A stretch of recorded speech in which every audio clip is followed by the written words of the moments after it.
Assalaamu calaykum waraxmatullaahi wabarakaatu. Waxaan wanaagsan meel kastoo joogtaan iyo si walbood ila socotaan baree dhaqankaaba waan idin salaamay soo dhawaada. Maanta halkaas baa kibriid ama taraqsa oo taqaanid iyo faas baa la wataa. Geedahaas baa wax laga dhex qabanayaa shaqadaasna waad arki doontaan. Miyigu runtii uu shaqooyin badan yahay. Sida magaalada hawlo badan loo qabto ayaa miyigana shaqooyin badan la qabtaa. Mowduuceena maanta wuxuu ku saabsan yahay mayrax.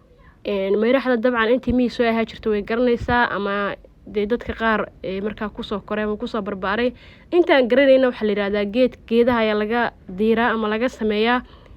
Markaa mayraxda aan doonayna waxay tahay waxaa lagu sameynayaa caws ama raro sida u taqaanid qabyo ah. Inta badan insha Allah soo arki doonaa waxa aad u yaraaday waayahan dambe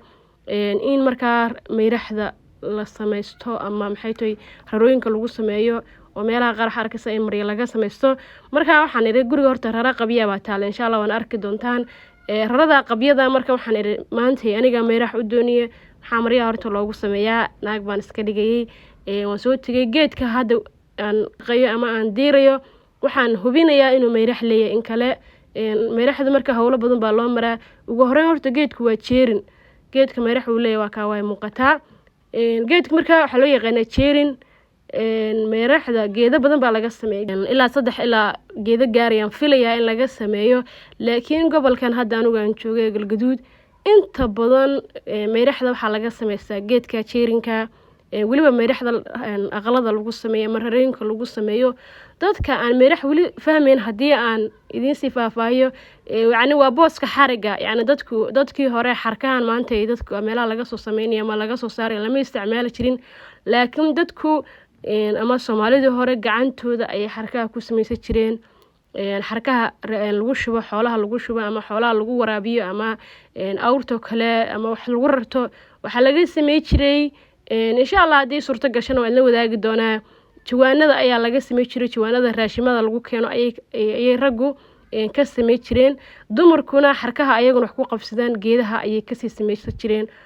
oo mayraxda ayay ka sameey jireen geedkii marka ma ana wada jirin laan kamid ayaan soo jaranay sida u jeedaan aniga geedka la dagaalamaya marka geedka intaas oo kaliya ma ahana waa la gubayaa geedku qodxuu leeyahay hadda koor waxaan soo dhigay mowduuc ku saabsan qabada waxay ahayd waxa dhiilaha laga sameeyo masafaha ama xaarimaha laga sameeyo biraha laga sameeyo iyada waa la gubayay sidaas kale qodxay lahayd tan marka waxaan sameeynay geedka meeshiisa kuma wada gubayno laan yar anaga kaga baahneen ayaan jaranay kadibna laantii markaan jaranay waan qaadayna runtii waa tacab badan sida idin muuqata mariya baan la dagaalamaya waayo gabdhaha markay shaqadan qabanayaan jaabi midna ma xirtaan marada ay dhaxda ku xirtaan gabdho badan marka hawshan soo qaban jiray laakiin anigu maadaama aan dadkii la wadaagayo ima fududeyn marada dhaxda ku xirto marka aan is aruuriyo markaas walba hadan soo qaaday geedkii waa ka halkaasan keensaday meel banaan ah marka dhirta dhexdeeda aan ahayn si marka dhirtu aysan u guban cawsku u guban waxa la keensanayaa meel banaana waliba meel jaba ama maxay tahay xaaba leh sida idin muuqata xaabadaas ayaan soo qaadayaa meesha barxadda ayaan isku geysanayaa si marka aan dabka u shito waxaan rabaa dadka igu xiran asxaabta igu xiran mowduuc yar oo iska kaftanahay maalin hore aan soo galiyay aniga gabadhayda gabraha hore u ahay ayaa waxaan jirtay inaan la kaftamayaan kulaha reerkeyga ayaan idin barayaa horta mowduucaas horta dad waaweyn baa igu xiran ma sha Allah dad iska dhalinyaro kaliya iguma xirna waan ogaa awalna waan ogaa haddana waan sii ogaaday dadka qaar ba marka mowduuca rumooday qaar baa ilaha walaal maxaad qabiilkaaga u sheegaysaa qaar baa laha qabiilku reeraha gala horta walaalaha aqaaliga igu xiran ani gabar qabiil miihi qabiilna wax ma soo gudbiyo mid kale dumarkuna qabiilba ma lahan mid kale maxaa wax kale fahmay jiraan ba waliga inaan reer kaga hadlo meelaha baraha bulshada isticmaalo inaan kaga hadlo waligeed ma dhacayso sabab keeni kartaana ma jirto marka wixii marka idin tirinayay reer jeerin jiraaf iyo reer jaqa ku jire wax jira ma ahayn wax ciyaalnimadan ku kaftami jirna bay ahayd baadiyaha badan waxa la isiraada in ayaa lagu yiraahdaa qofka marka aad doonaynaad u sheegto waxa leedahay ina jeerin jiraaf ama ina jeerin jiraaf ama ina jaqa ku jire reer jaqa ku jire waxa wax adigu iska kaftama marka dad baa daacad ka ahayd dabkii waa shidna waa anaga geedkii baa la saaraya dabka markii la shido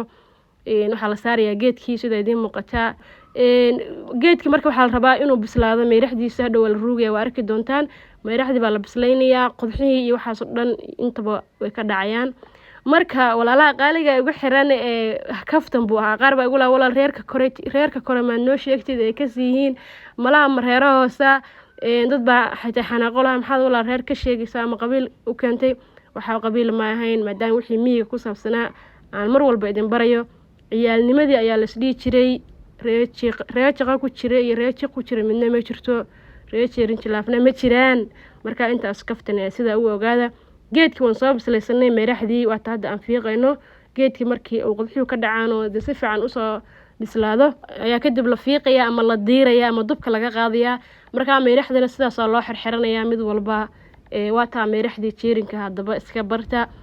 waxaan kala rabaa walaalaha qaaliga in halkan ku soo qortaan inta geed si loo kala faa'iido inta geeda marka meeraxda laga sameeysto iyagana halkan noogu soo qoray dadku maadaama Soomaalidu ay ku kala duwan yihiin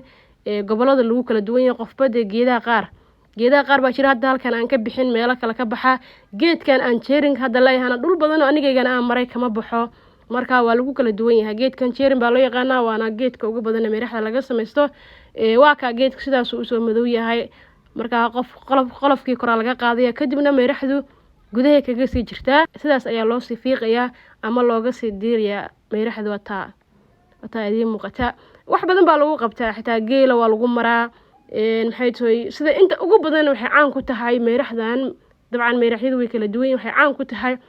xariga rarada lagu sameeyo ama cawska saa u taqaan lagu sameeyo ayaa laga sameystaa. oo wayahan dambe dadka way ka waysadeen way dhib badan tahay gacmeega sidaas u madow yihiin qodaxa gacmaha ka mudaya. waxaan ku dabka uu kulul yahay geedu way ku midmidayaan meelaha qaar adigoo sida aad u fiiqid ayayba dubka dhan gacanta ka raacaya. yacni waa wax tacaba laakiin tacabkaas dumarkii hore ama dadkii hore way u bareeri jireen balse wayahan dambe dumarkii waxaa lagu arkay inay ka waysadaan oo waxa weeye rarooyinkii marka qaarna waa aragteen rarooyin aan soo dhigay marka maryo lagu sameeyo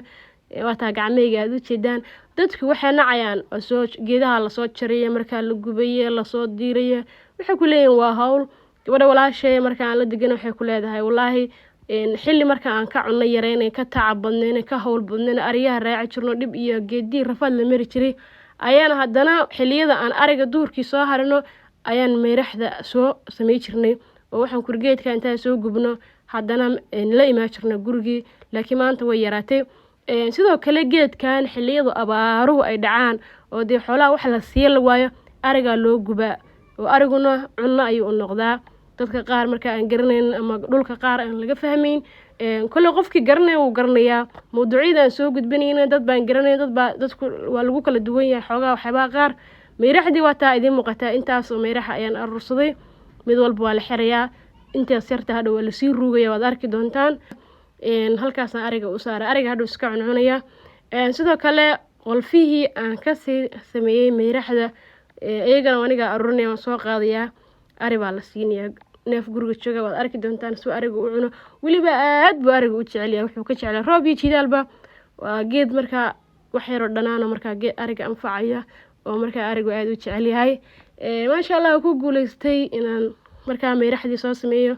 ilaahay subxaanahu wa ta'aala roob qeyr qabana siiyo meeshaas in badan baan maray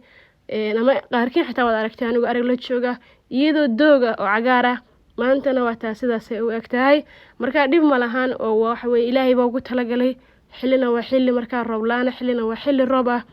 xilli geedu sida u egin xillina ay cagaareen waa wax ilaahay ugu talagalay wax weey ilaahay nimcadiisa ah in ilaahay marna dhulka uu ka soo saaro doog qurux badan iyo naq marna marka dhirtu saa u qalasho gurigii baa nimid ugu dambeyn sida ayaa loo keenay rida way xanuunsaneed marka guriga lagu reebay waata arigu aad buu jecel rida hadda waa ri wax geediyo dhan ka soo noqoto waxba cun weyday haddana geedka caraftiisa iyo sidoo ariga u jecel yahay isla markii waa taa cunaysa idin muuqata wax weey ariga aad buu uga helaa. waa kana meeraxdii gurigaan la imid waa la ruugaya ilmaha loo dhiibtaa dadka waaweyn way ruugaan dadka qaar baa laga yaabaa inay dhahaan miyay saqaraar ahayn may wallahi markii ilmaha ahayn waaba jeclaa jirnay dhadhan yar waxa leedahay macaana oo kugu soconaya bay meeraxdu leedahay marka waa caadi way duban tahay markay kulushaan baa daran oo hahda ay leedahay ama maxay tahay sida bisbaaska oo kale ay tahay laakiin haddeer maadaama la soo dubo dab la soo marsiiyay waa caadi ilmaha ruuga dadka waaweyn way ruugaan qeyr badan baa idin rajeenayaa.